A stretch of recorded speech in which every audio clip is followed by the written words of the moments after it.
Guys, it's Rebecca, and for today I'm going to tell you about my top 5 books from my childhood. Now, before I start this video, I want to make one disclaimer. Harry Potter is not on this list. I'm very sorry, but have no fear, I have read Harry Potter. I just read it when I was older, so it does not make this video, but it is one of my favorite series.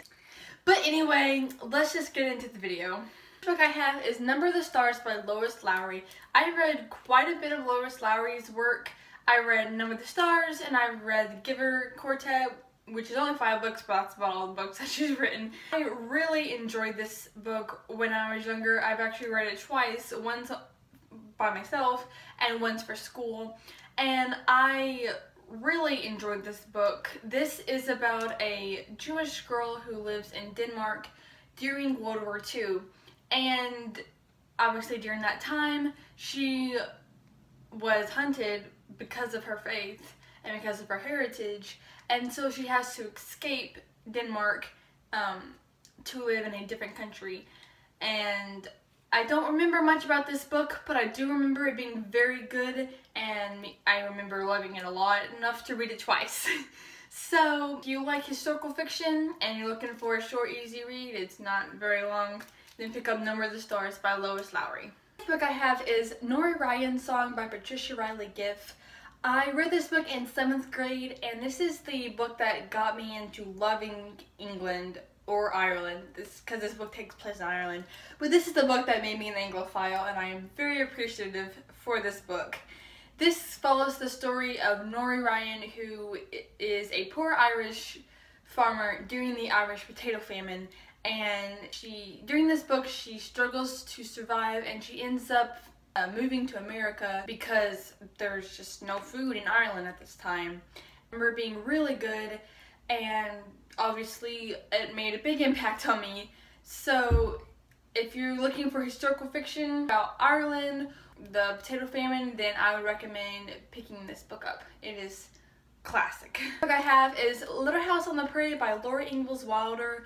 I read this book series a long time ago, probably when I was about 8 or 9. My family and I watched the TV show while we were eating dinner, so obviously I had to pick up the books. And this book series, it's like an autobiography, but it's fiction. It's one of those confusing crossover thingies. But it follows Laura as she and her family live in the prairie out west during the late 1800s, and it just follows their lives over the course of the books as they struggle to survive in the prairie. Series so much that I ended up picking the spin-off series about Laura Ingalls Wilder's ancestors. So if you like Laura Ingalls Wilder, if you like the TV show, then there is a plethora of books for you to read. There's about 7 or 8 in this series, and then there's 3 spin-off series, one about her great-grandmother, one about her grandmother and her mother, and those each have several books in that series too. So there is quite a lot of books to read if you like this kind of book. The book I have is The Magician's Nephew by C.S. Lewis. My earliest memory of these books were when my dad read them to me and my sister at nighttime. We had the giant collection of them with Aslan on the front. It's very pretty. But this is the first book that I read. I read them in chronological order. You might have read them in publication order. You do, I do me.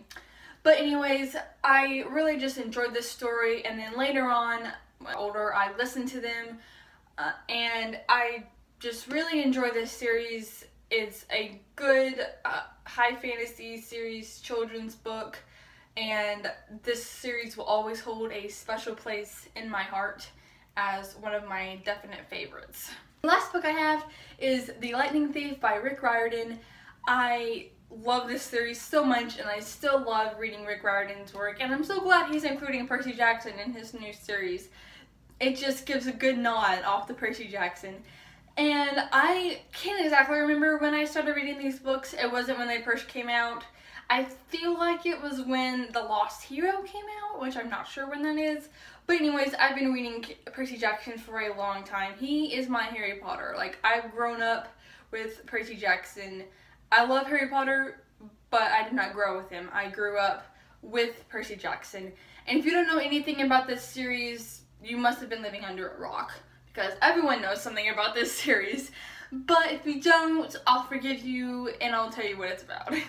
This series is about Percy Jackson, who is a demigod, and he's just living his normal life, and then he gets chased by monsters. He finds out that he's a demigod, and he goes and lives at Camp Half-Blood, and he meets new friends, including Annabeth and Grover, and they just go on adventures together. I just really enjoy this series. I was hooked from before the first sentence.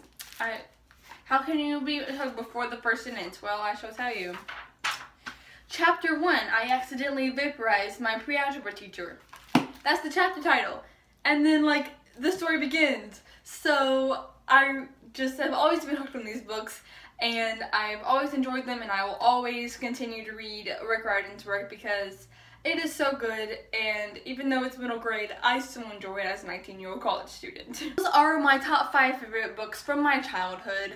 What are your favorite books that you read when you were younger? Mention them down in the comments below. Until my next video, happy reading! Bye!